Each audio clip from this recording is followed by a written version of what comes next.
आपको मैंने गाइस कहानी सुनाई थी वहाँ तक कि मैम के पास काफ़ी स्टूडेंट्स आ जाते हैं और स्कूल की लोकेशन वो मैम को मिल जाती है अच्छी। और एक दिन क्या होता है कि बच्चे मतलब 10 साढ़े 10 बजे तक का उनका स्कूल होता है, उस दिन फर्स्ट डे होता है। तो मैम क्या करती है, बच्चों के जाने के बाद, स्टाफ के जाने के बाद मैम को ना एक मीटिंग में शहर की तरफ जाना होता है गाँव से। तो मैम सोचती है घर जाने की बजाय मैं थोड़ा रेस्ट यहीं कर लूँ अपने रूम में।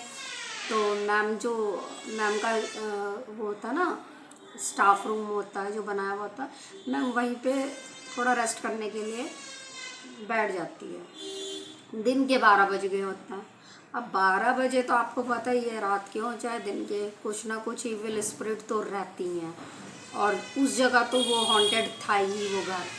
तो क्या होता है कि मैम जैसे सो रही होती है तो खट खट फट फट कुछ कोई चीज़ उठा रहा है, जैसे कोई चल रहा है, ऐसे पैरों के चलने की आवाज़ आ रही, कहीं कुछ हो रहा है, ऐसे ऐसे मैम के साथ होने लगा। मैम सो रही थी, फिर भी मैम ध्यान इतना नहीं देती, मैम कहती हो रहा होगा ऐसे ही कुछ। तो उसके बाद क्या होता है कि जो चेयर पे मैम बैठी थी उस चेयर को ऊपर तक कोई खींच के उठा रहा होता है। तो मैम ऐसे करके एकदम झटके से उठ के देखती है कि ये क्या हो रहा है, मेरी चेयर कौन हिला रहा है। उनकी आँख खुल जाती है तो देखा तो चेयर तो भाई पंखे तक ले गया वो उठा के। तो फिर मैम बहुत चिल्लाती है, डरती है बहुत ज़्यादा कि भाई बचाओ बचाओ, ऐसे शोर भी मचाती है, लेकिन वो चेयर ऊपर तक मतलब ले गया होता है वो स्पिरिट। तो फिर मैम को कुछ नहीं सूझता, हनुमान चालीसा ही सभी को याद आती है जब भूत का या कोई ऐसे वैसी चीज़ का संकट आता है। तो मैम जैसे हनुमान चालीसा पढ़ना शुरू करती है, बोलना शुरू करती है, गायत्री मंत्र बोलना शुरू करती है, तो वो धीरे धीरे उसको लाकर कुर्सी को नीचे रख देती है स्पिरिट। तो मैम कहती है तुम कौन हो और क्या चाहते हो, मुझे क्यों परेशान कर रहे हो, मैं तो टीचर हूँ, अच्छे काम के लिए यहाँ आई हूँ, इस गांव के बच्चों को पढ़ाने के लिए आई हूँ। तो मैंने तुम्हारा क्या बिगाड़ा है, कौन हो तुम, मुझे अपने बारे में बताओ। तो वो स्पिरिट कुछ नहीं बोलती और कुछ भी ये खटपट नहीं होता।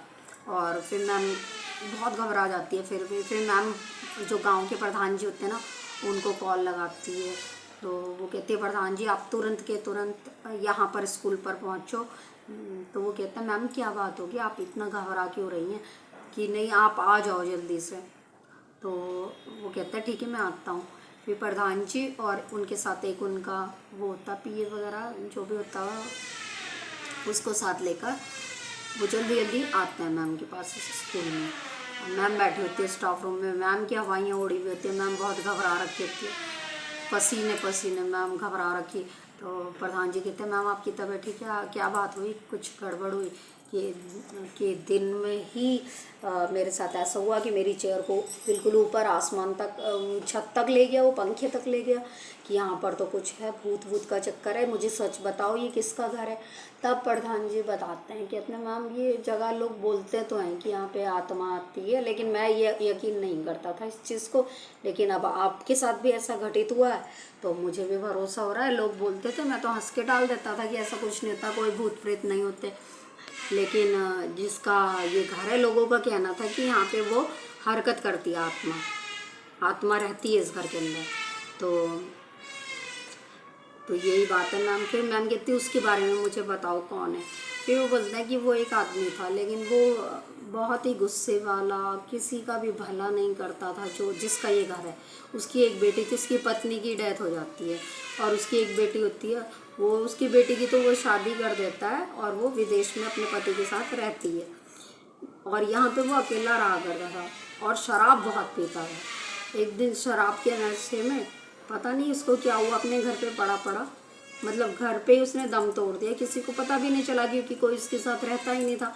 और कई दिन बाद जब उसके घर से बदबू आने लगी तो क्या हुआ, लोगों ने जाके देखा तो वो मरा पड़ा है। फिर गांव के लोगों ने अंत्येष्टि वगैरह उसकी करी, उसकी बेटी को खबर पहुंचाई, वो आ भी नहीं पाई। तो ऐसा ही कुछ है। तो तब से लोग बोलते हैं कि यहाँ पर कुछ इवल है, उसकी आत्मा है। और वो पर मतलब वैसे किसी को नुकसान तो पहुंचा नहीं रही है, लेकिन उस अपनी मौजूदगी का एहसास वो करा देती है।